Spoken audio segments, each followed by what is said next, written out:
Have you ever wondered to yourself, should I start reading manhwa? If so, then you're a lot like me, and with this video, I'm going to try and answer that question by sharing my very first experience reading it. I'm most experienced watching anime and reading manga, so I've been really curious to see what Korean authors and artists are doing differently than their Japanese counterparts. I wanted to get a good taste of this medium that I've kind of ignored up until now, so I chose 3 series to read by literally just googling best manhwa. Yeah, very original, I know. But I wanted to experience the best manhwa has to offer, and didn't want to try to get too experimental for my first dive into it. Hellbound, Tower of God, and Sweet Home seemed most intriguing to me, so that's what I read. I thought a good sampling size would be to read the first 25 chapters of each, which I did for all of them except for Sweet Home, but we'll get into that later. I made sure to pick only webtoons made by Korean authors too, because basically anybody can upload their comic to Webtoon. And for all of these stories, I'll just give a short synopsis and my general thoughts of the story. The main focus of the video is analyzing manhwa as a medium, so that's what I'll try to stick to. But by all means, if you guys want to see a full review of any of these series, feel free to let me know. I'd love to do that because they were all actually really good stories, even if I have to read all 550 chapters of Tower of God. So let's get into the first series, Hellbound, or The Hellbound, depending on where you're reading it. So going into it, the most obvious difference I noticed was that you read it from top to bottom and just kind of keep scrolling until you're done with the chapter. And I actually really like this approach. Manhwa is designed to be read digitally, which is a bit different from manga, where it's primarily designed to be read in a volume or magazine. Although I recently noticed that some manhwa are getting print copies too, which is super cool. But I really enjoyed reading like this for a lot of reasons. The first being that it was easier to navigate what was going on. It's very simply laid out and you just read whatever you see first. Whereas in manga, you gotta be like, okay, I'm reading from right to left and oh, this panel's up here. Do I read this or that first? This format just took away a lot of that confusion. Additionally, you don't have to worry about anything getting lost in the gut of the book, which the same can be said for digital manga, but it was still nice. The backgrounds would also very seamlessly change as you scrolled depending on what was going on in the story,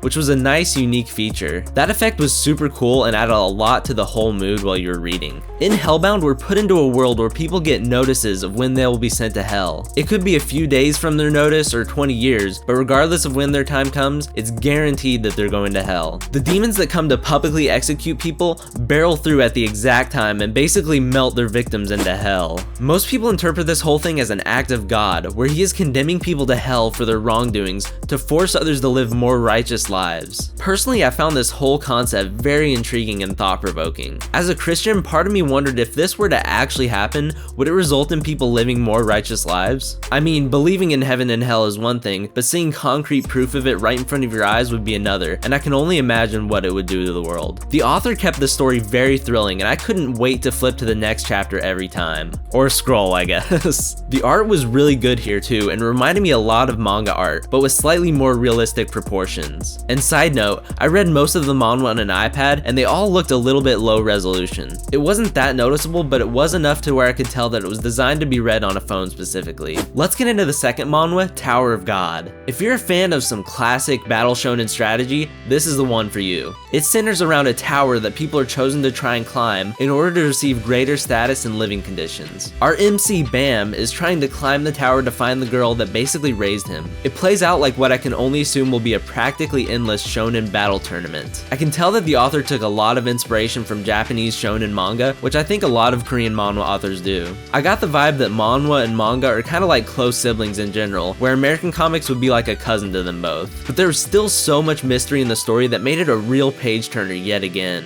And it was in color, so it was super cool to see that variety after reading an all black and white manhwa. The character designs were also the coolest out of the 3 that I read. Though one criticism I have would be the art. It could be a little wonky at times and just lacked a little bit of refinement that maybe a more experienced artist would bring to the table. The story is excellent though, and I was reassured by reading comments that said that the art gets way better in future chapters as the author's skills grow. Which just makes me think how cool the Webtoon platform is to allow basically anybody to self-publish and have the potential to blow up like Tower of God did. It allowed the author to grow immensely as a storyteller and artist, and has no doubt made an awesome career for him. And self-publishing like this results in a lot of variety and style between different webtoons too. But it can also come at the cost of a loss in quality in certain aspects, which for Tower of God would be the art. Without a publisher to report to and standards that need to be met, things like that can slip through, which usually wouldn't in something like the manga or American comic industry. And finally, we get to the last manhwa, Sweet Home. Our MC Hyun is practically a hikikomori or shut-in, and just lost his sister, mother, and father in a car accident. Things only get worse though, because people start turning into terrifying monsters monsters and shut down society. So it's basically a zombie apocalypse, except it's not zombies, but it's this,